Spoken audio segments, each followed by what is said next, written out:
Welcome to Beyond Broth's first summit, Nurturing a New World from Chaos to Goodness. I'm Grace Ventura, founder and creator of Beyond Broth. Today, we have joining us Chalyce Macoskey. Chalyce, wow, I met Chalyce I think online. I think I met you through Facebook, and we've had a stunning relationship interaction that really started from Beyond Broth. And Chalyce, thank you so much for being here with us today. I do want to share a little bit about you. She is an IV certified medical assistant with certifications in aromatherapy as well as holistic health coaching. She's the founder and CEO of Wisdom by Nature Alchemy. It's a nonprofit that provides education for optimal wellness, and she's the owner of Essential 7, a company that carries ethically produced premium quality essential oils. And we could go on, and her bio is listed on her page, the speaker page. So thank you so much for being here. And what we're discussing today is healing the gut naturally. And that's, I think, a favorite topic. I really appreciate you being here to come and share your wisdom around this subject. So, you know, there are a lot of different ways that people go about working or healing their gut or, you know, their whole body. But the gut specifically, there are a lot of drugs that people take. There's a lot of, you know, both herbal kind of supplements or, you know, so many different things. But the thing that I want to touch on is the holistic approach of how we heal our gut. You know, how do you go about approaching to heal the gut or even addressing the, you know, the conversation? Yeah, it's been a journey of my own, and thank you, Grace, for inviting me to this much needed time, you know, especially now, but having this opportunity to share my work and to share our collaboration is very important, you know, especially for all these people with digestion issues. And most of my life, that has been a challenge for me. And I have learned through mentors, through holistic doctors and such, how to approach it on a holistic level. And it's not about saying medical doctors are wrong or right. It's about balance, because we need traditional medicine as well as holistic medicine. They're to work together. And that's what I do.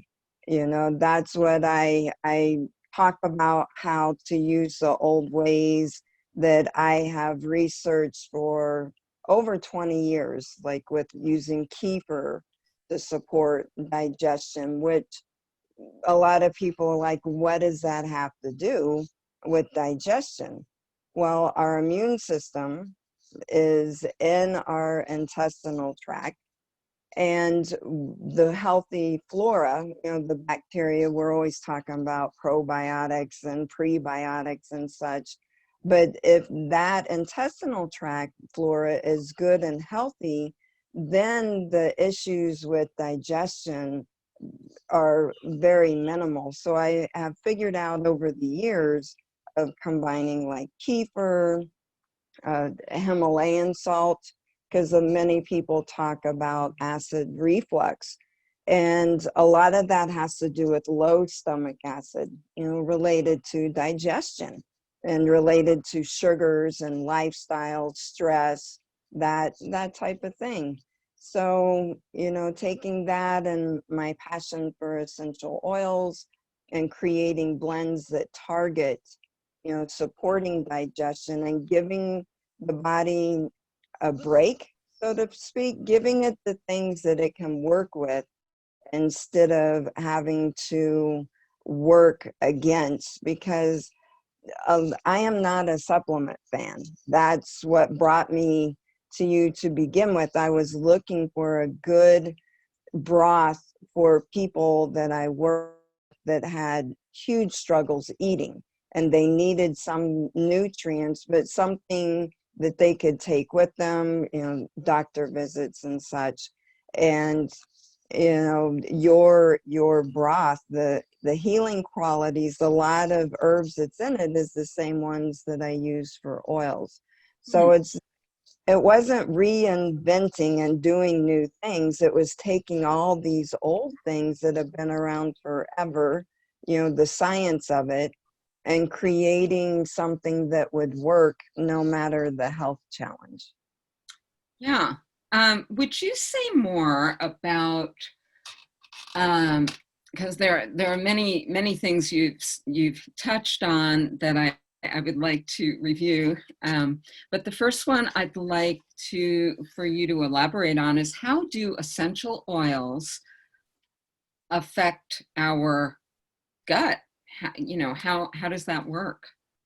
I know that everyone's like, using essential oils for digestion, what? But I use what's called kitchen herbs. The kitchen oils that we cook with.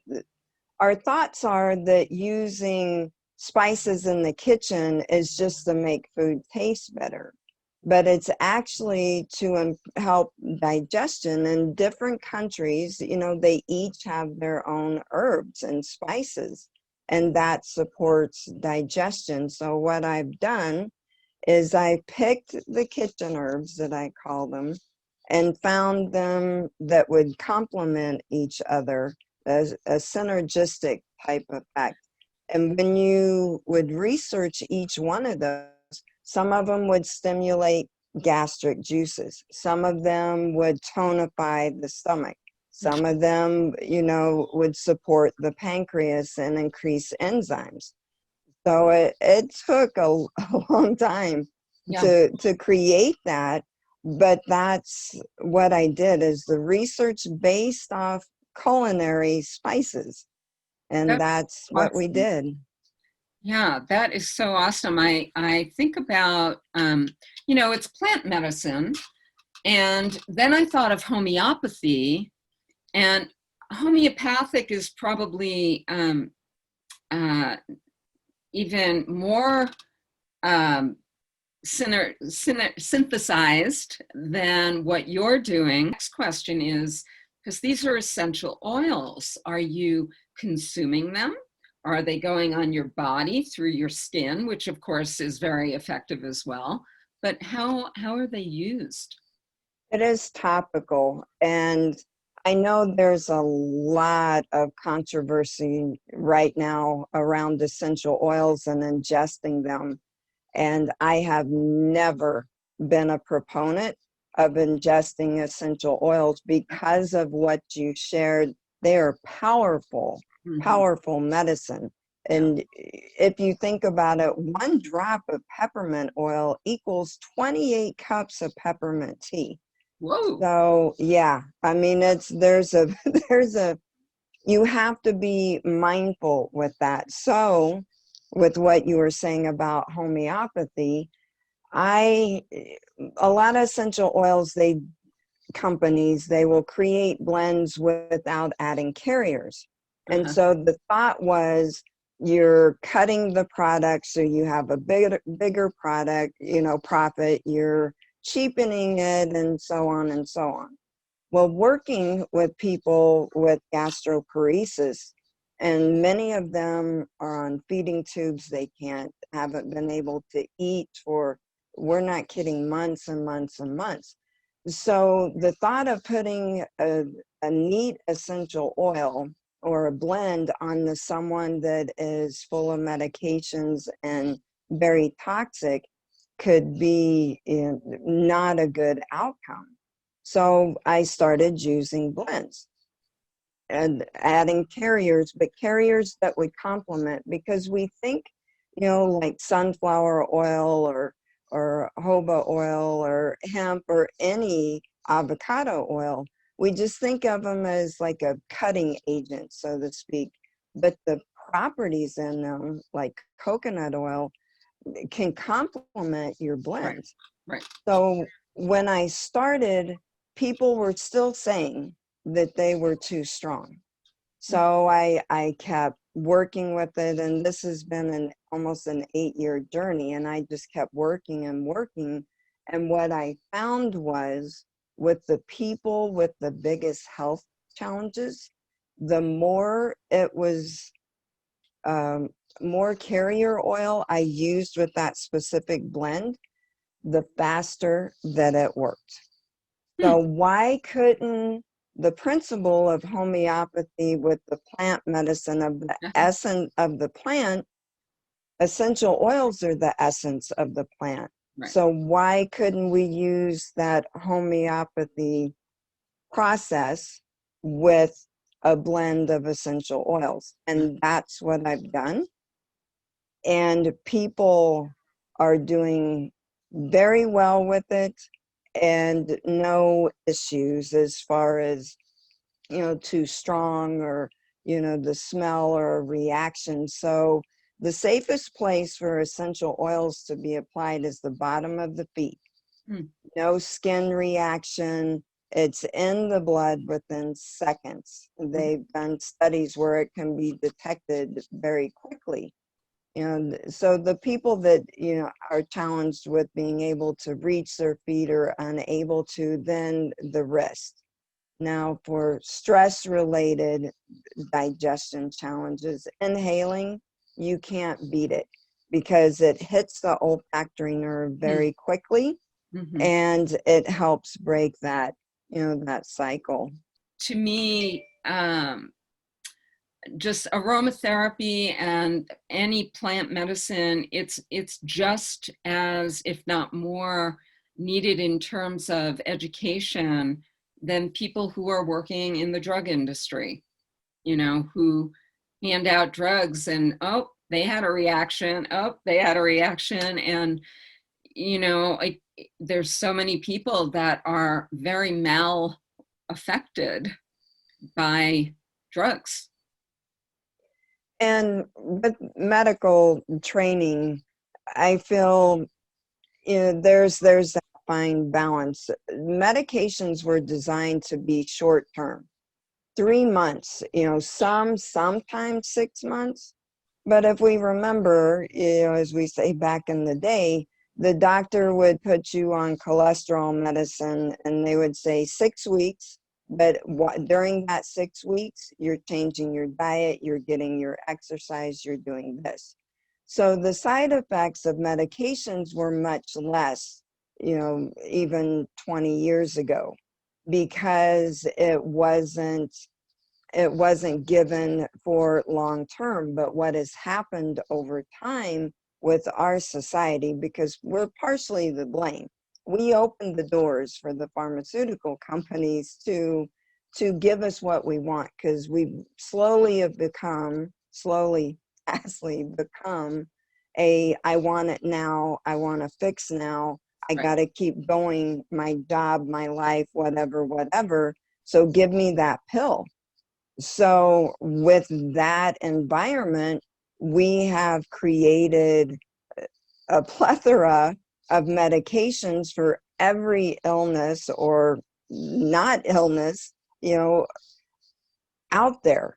So people take these forever. And Yes. what happens is then we start having the side effects.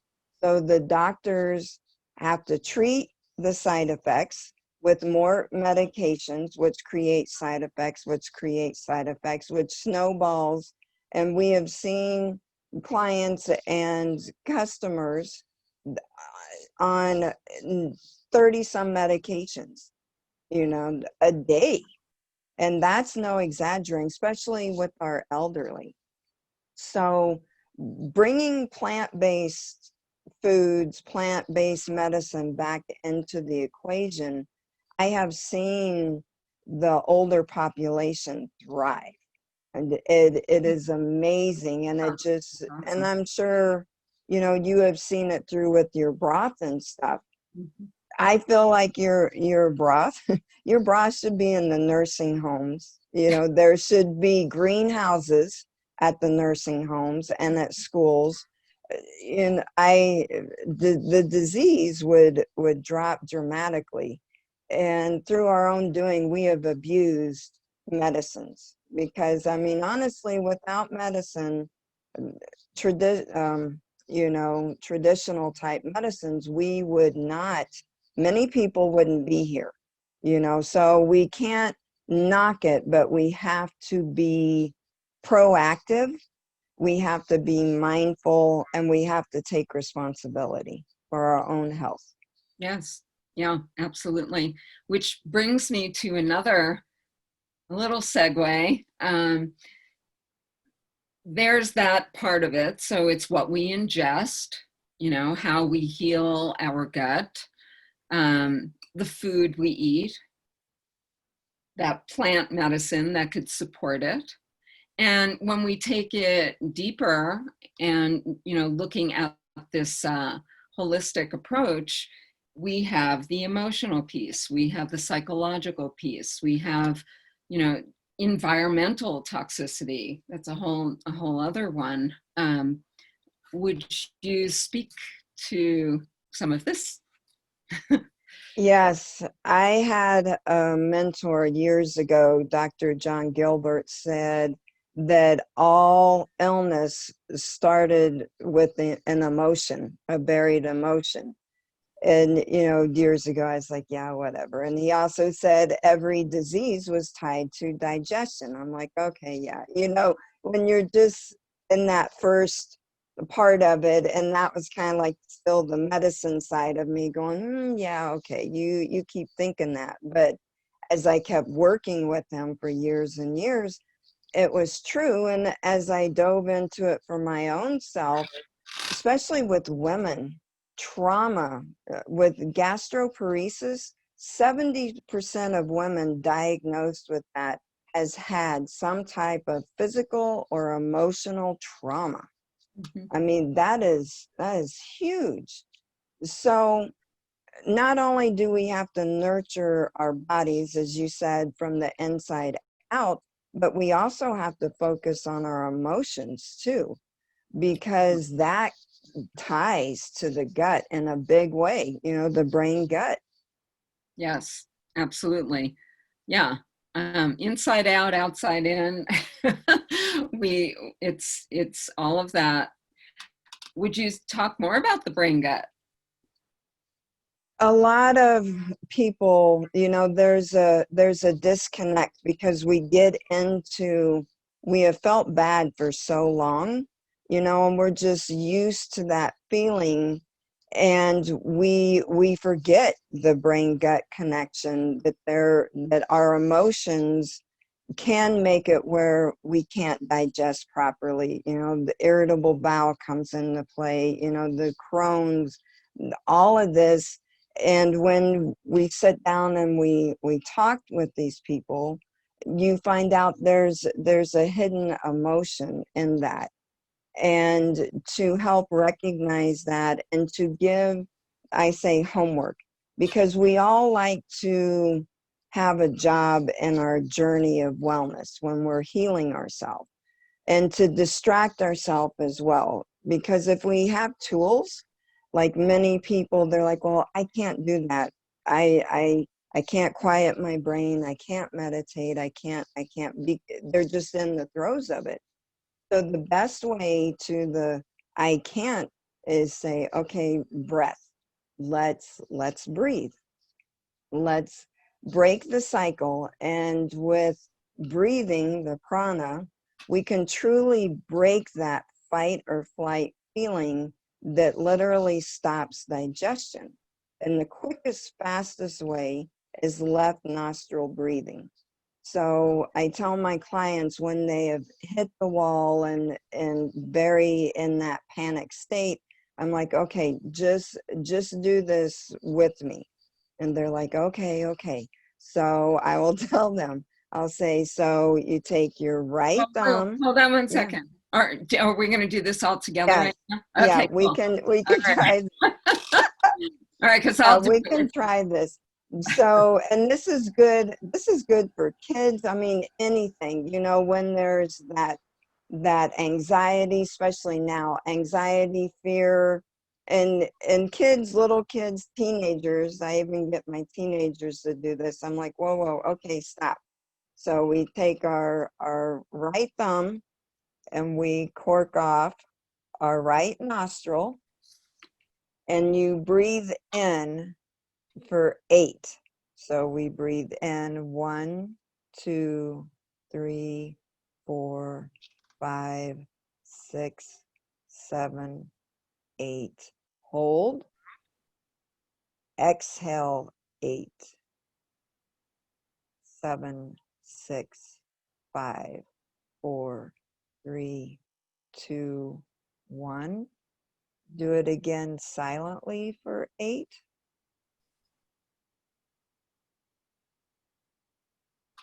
Hold. Exhale for 8.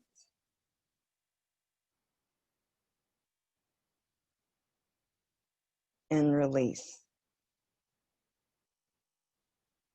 And then take a deep breath in for 4. Hold. Exhale for 4.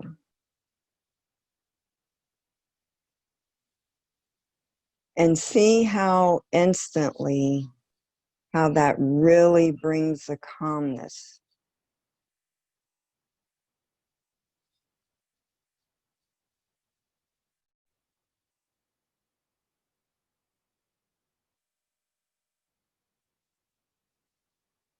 And this is how you can bring people back to center. And then for balancing, you can just switch. You do left thumb to left nostril in the same technique as inhaling for 8. Hold. Exhale for 8.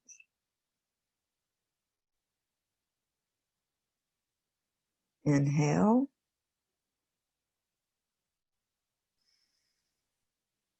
Exhale.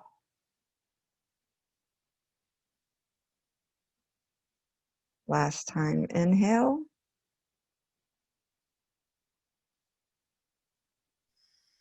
Hold. Exhale. And release.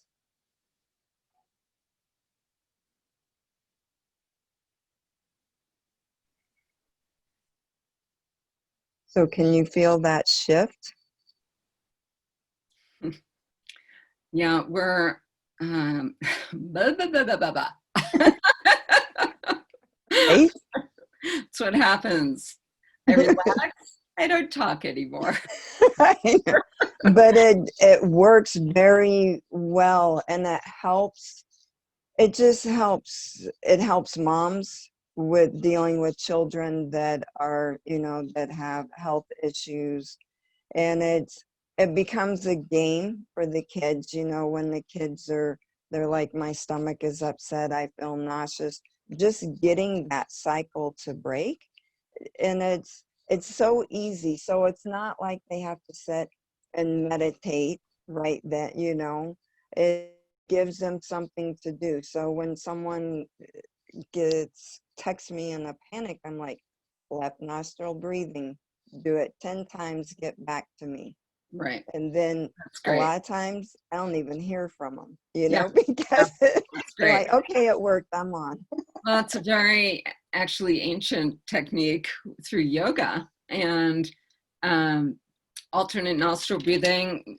You know, it's so powerful. It's so powerful. It's one of the things that I've used for years to calm myself, relax, shift my, where my perspective has been.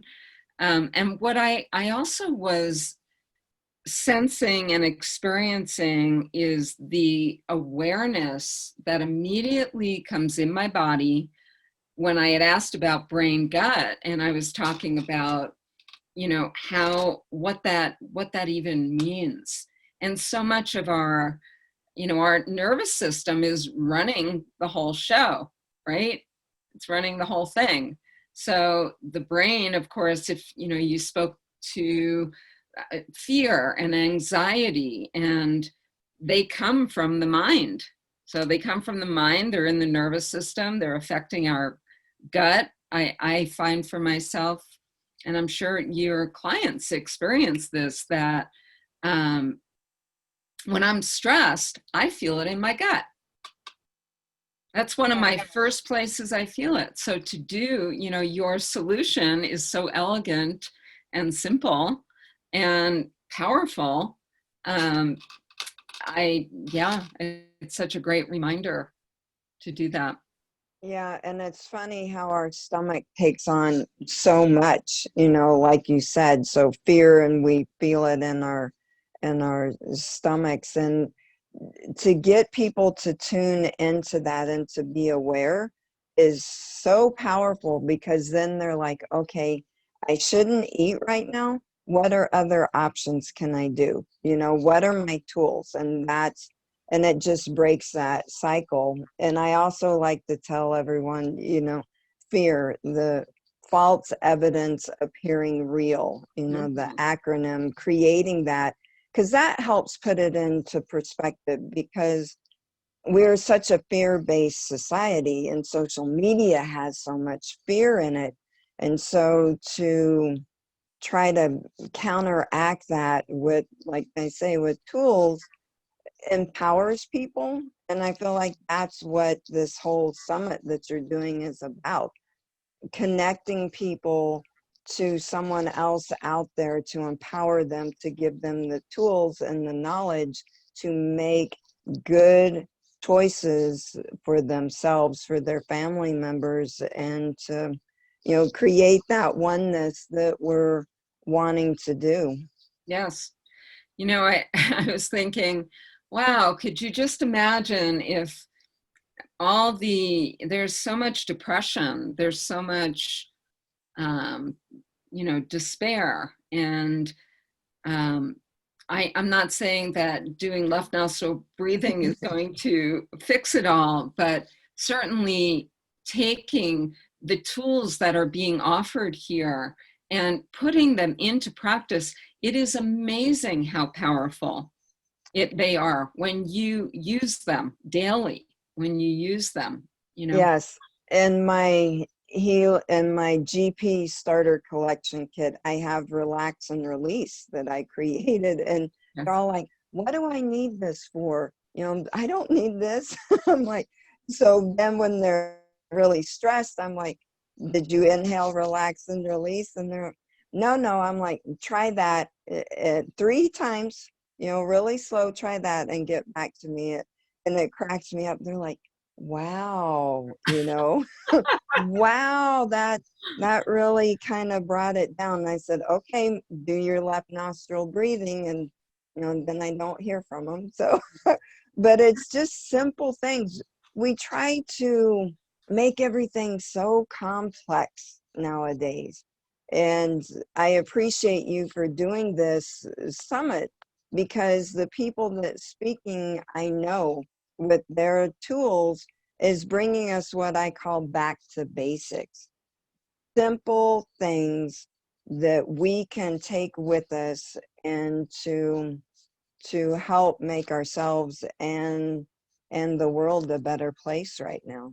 So why don't we talk about that a little bit? What other things can people do to, we have alternate nostril breathing and we know about plant medicine, but what other tools and, coming back to simple things can you offer? Part of my approach is about food. Uh-huh. and being just very, very simple with your food. You know, there's a lot of gluten issues out there. There's, you know, talks of grains and such. And what I found is going back to like sprouted foods, the cleanest foods, walking away from processed foods, you know, white flour, white sugar, and eating very simply. For years, I've always heard about the principles that you eat like a king for breakfast, you eat like a prince for lunch, and a pauper for supper. And so I took that along with timing of the gut with Chinese medicine and figured out a way that was easy for digestion. Eh, We, as you know, people living in the U.S., that fast go pace, we skip breakfast, we slept through lunch and eat a huge meal at night. And by 7 o'clock, our stomach is shutting down. So it's instead of having these big complex meals and all this heavy stuff, simple foods, you know, starting like when I tell my clients or with myself, you're beyond broth packets, take them with you or start your breakfast that way, do your snack that way, get nutrient dense foods. I said you eat to support your body, not just the eat to get through the day.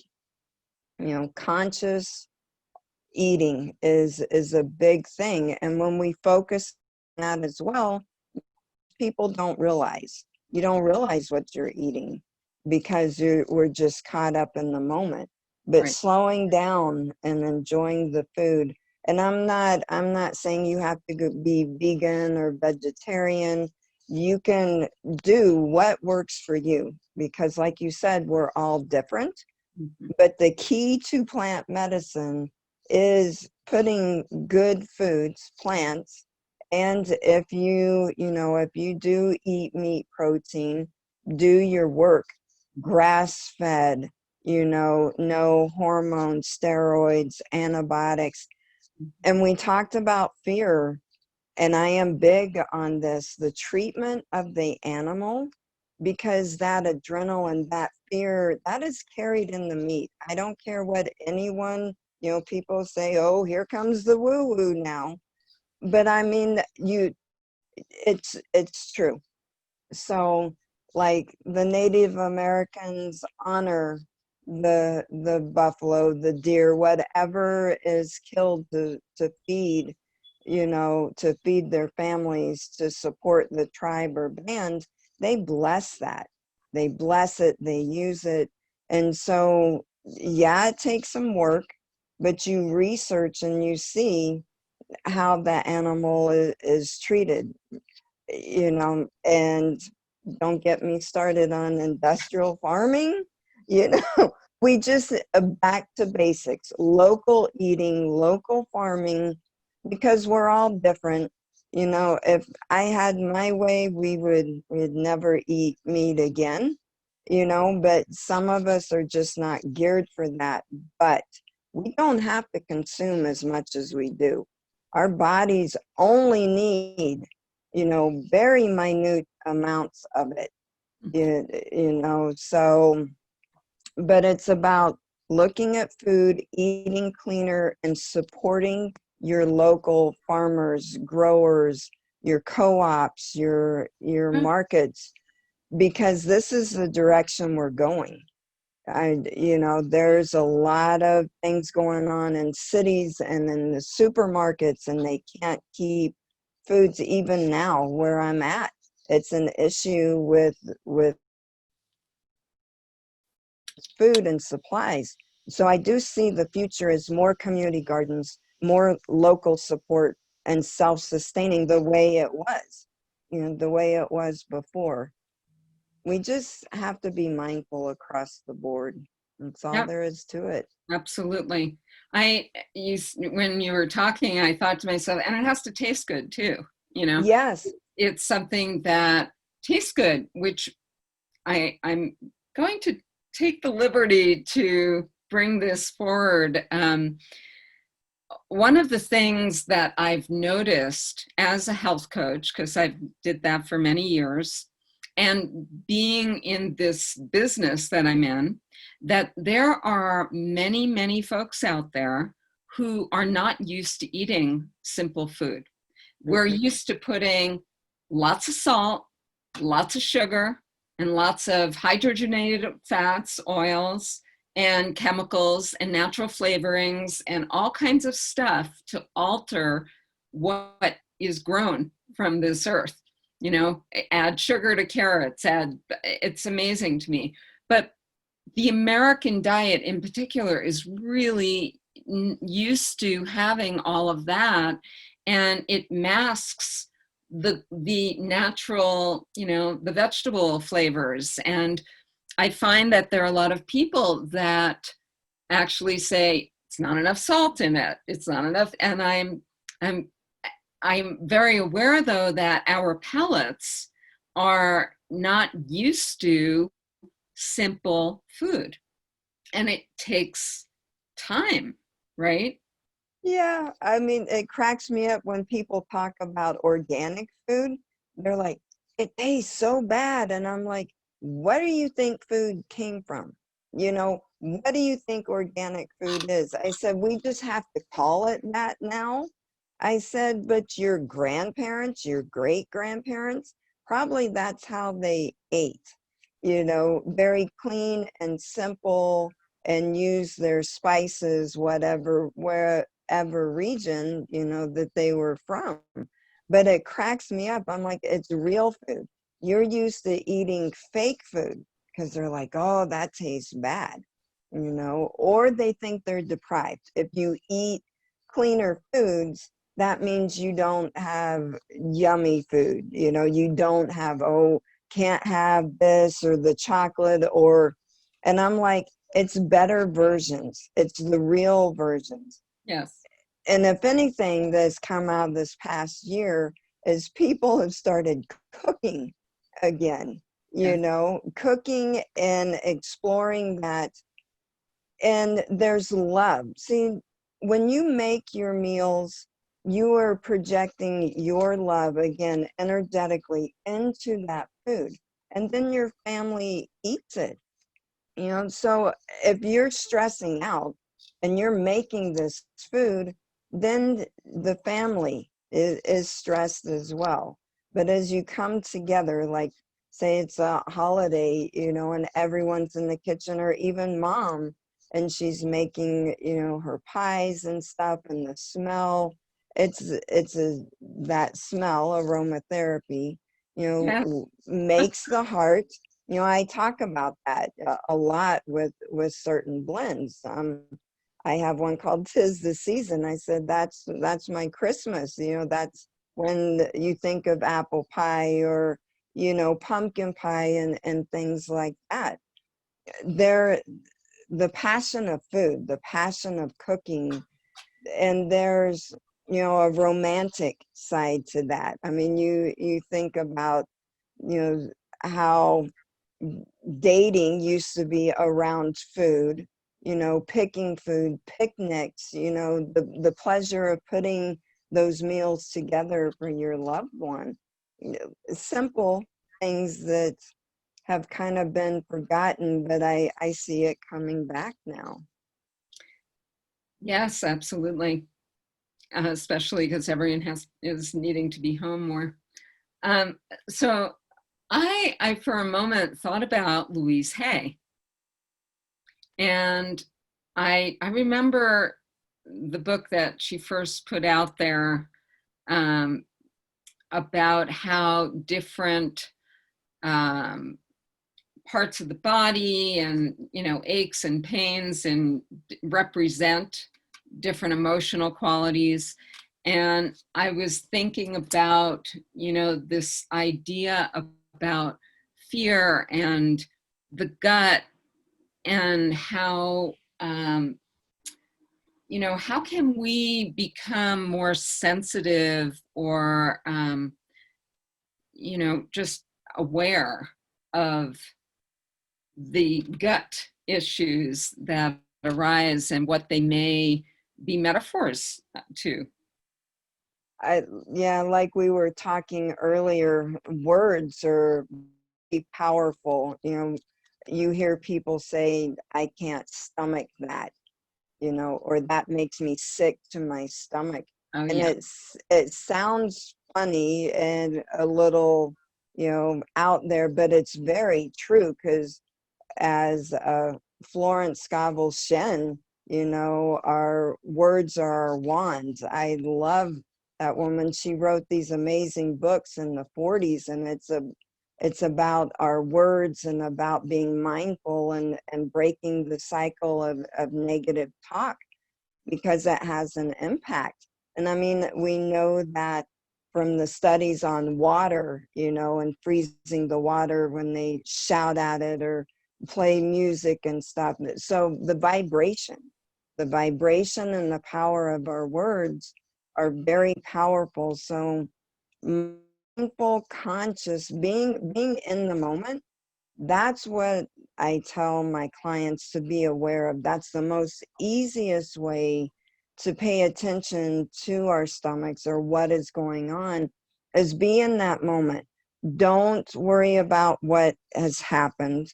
Don't worry about what's going to go on an hour from now or tomorrow, because we can't control any of that.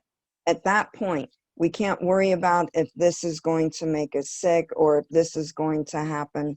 Focus on right now and be present and enjoy it to the best of your ability. And whatever that is, you know, my practice is Kundalini yoga, but my teacher, Savik Singh, he says, yoga is not for everybody.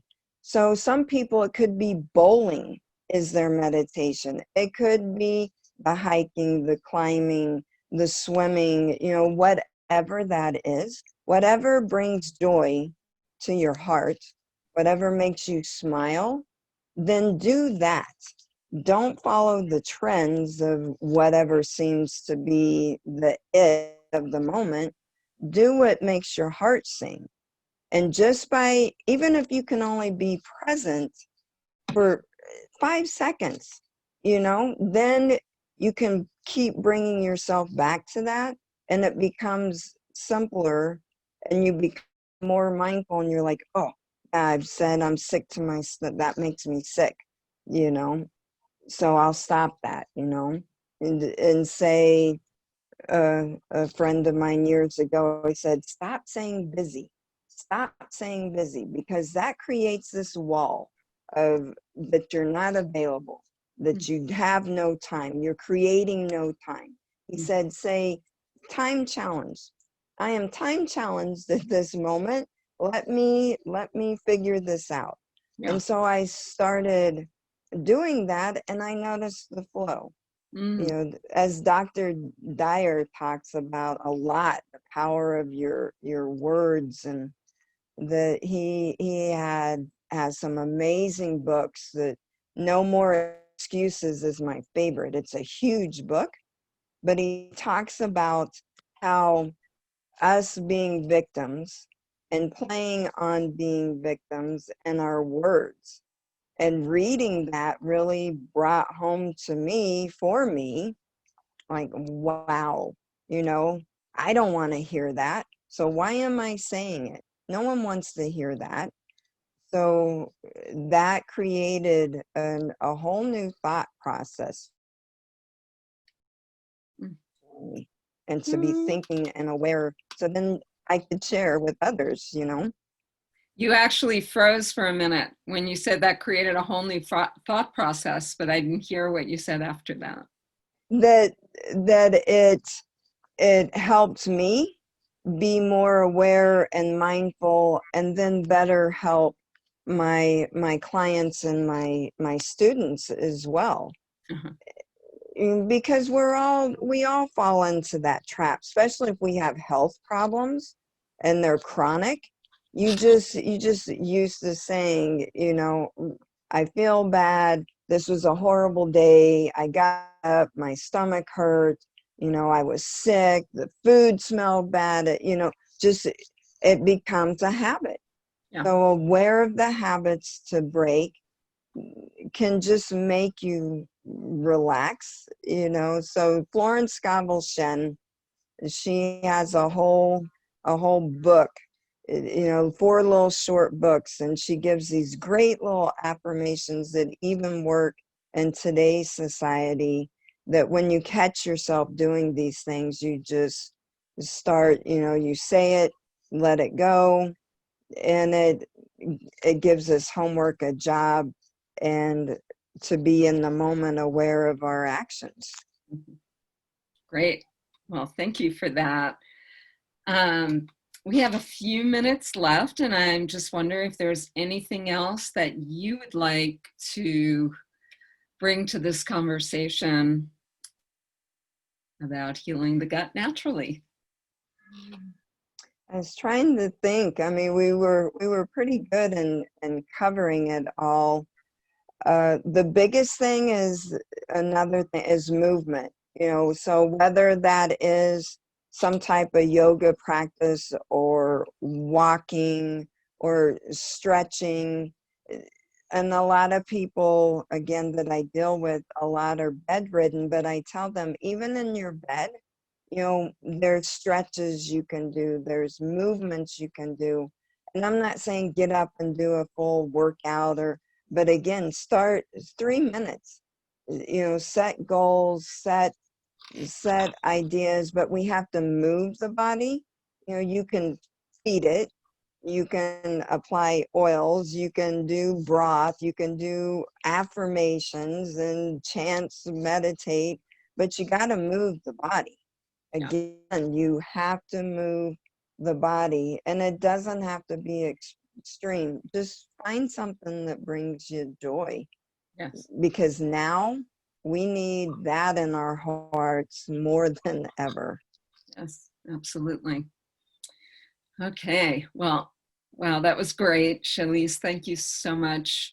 It was very comprehensive, I think, in simple tools for folks. So thank you so much for being Thank here and you. sharing with us today. And Chalyce's offer will also be on her page. You'll see that there. And I wish for you all an amazing rest of your day. And thanks again. Yeah, thank you. And you as well, Grace. Big hugs. Thank you.